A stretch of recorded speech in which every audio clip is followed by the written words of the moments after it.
الرحمن علم القرآن.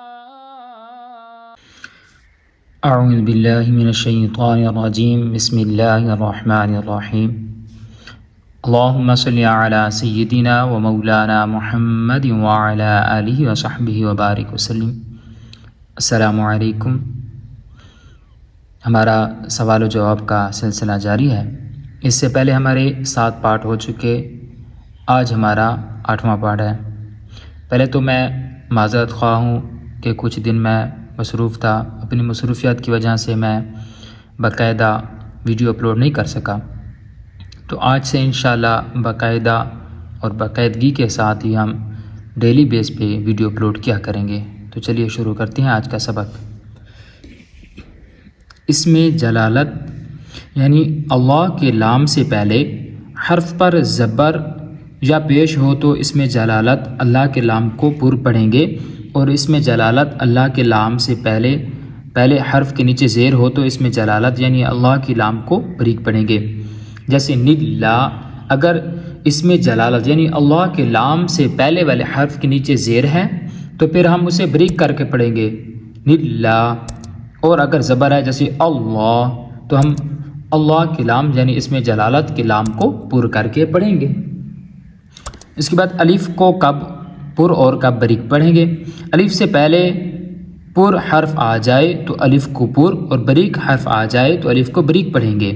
یعنی الف جہاں بھی آتا ہے تو اس سے پہلے والا جو حرف ہے اگر وہ پر ہے تو ہم الف کو بھی ساتھ میں پر پڑھیں گے. اگر بریک ہے تو الف بھی ساتھ میں بریک ہی پڑھا جائے گا. را کو پر پڑھنے کی صورتیں: را پر زبر یا پیش ہو، را پر 2 زبر یا 2 پیش ہو، را پر کھڑا زبر ہو، را ساکن سے پہلے حرف پر زبر یا پیش ہو، را ساکن سے پہلے عارضی زیر ہو. جیسے ارجی، جو ار ہے یہ عارضی زیر ہے. را ساکن سے پہلے زیر دوسرے کلمے میں ہو. را ساکن کے بعد حروف مستعلیہ میں سے کوئی حرف اسی کلمے میں ہو تو ان سب صورتوں میں را کو پر پڑھیں گے. را کو پر پڑھنے کی حالتیں 7 یہاں پہ لکھی ہوئی ہیں. تو جب را سے پہلے زبر یا پیش ہوگا، یا را سے پہلے 2 زبر یا 2 پیش ہوں گے، یا را پر کھڑی زبر ہوگی، یا را ساکن سے پہلے والے حرف پر جو زبر ہے یا پیش ہوگا، پہلے جو حرف ہے اس پر زبر یا پیش ہو، یا را ساکن سے پہلے عارضی زیر ہو جیسی ارجعی والی، یا را ساکن سے پہلے زیر دوسرے کلمے میں ہو، یا را ساکن کے بعد حروف مستعلیہ میں سے کوئی حرف اسی کلمے میں ہو تو ان سب حالتوں میں سب صورتوں میں را کو ہم پر پڑھیں گے.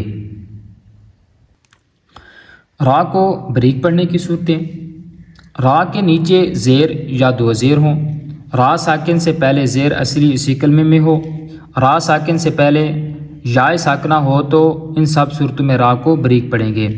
را کے نیچے اگر زیر آ جاتی ہے یا 2 زیر آ جاتی ہیں تو ہم اسے بریک ہی پڑھیں گے. را ساکن سے پہلے زیر اصلی اسی کلمے میں ہو تب بھی ہم اسے بریک ہی پڑھیں گے. یا را ساکن سے پہلے یا ساکنہ مطلب یا جب را سے پہلے یا آ جاتی ہے تب بھی ہم را کو بریک ہی پڑھیں گے. عارضی زیر کسے کہتے ہیں؟ قرآن پاک میں بعض کلمات الف سے شروع ہوتے ہیں اور الف پر کوئی حرکت نہیں ہوتی. ان الف پر جو بھی حرکت لگا کر پڑھیں گے وہ عارضی حرکت ہوگی. جیسے ارجعی کی الف کے نیچے زیر عارضی ہے.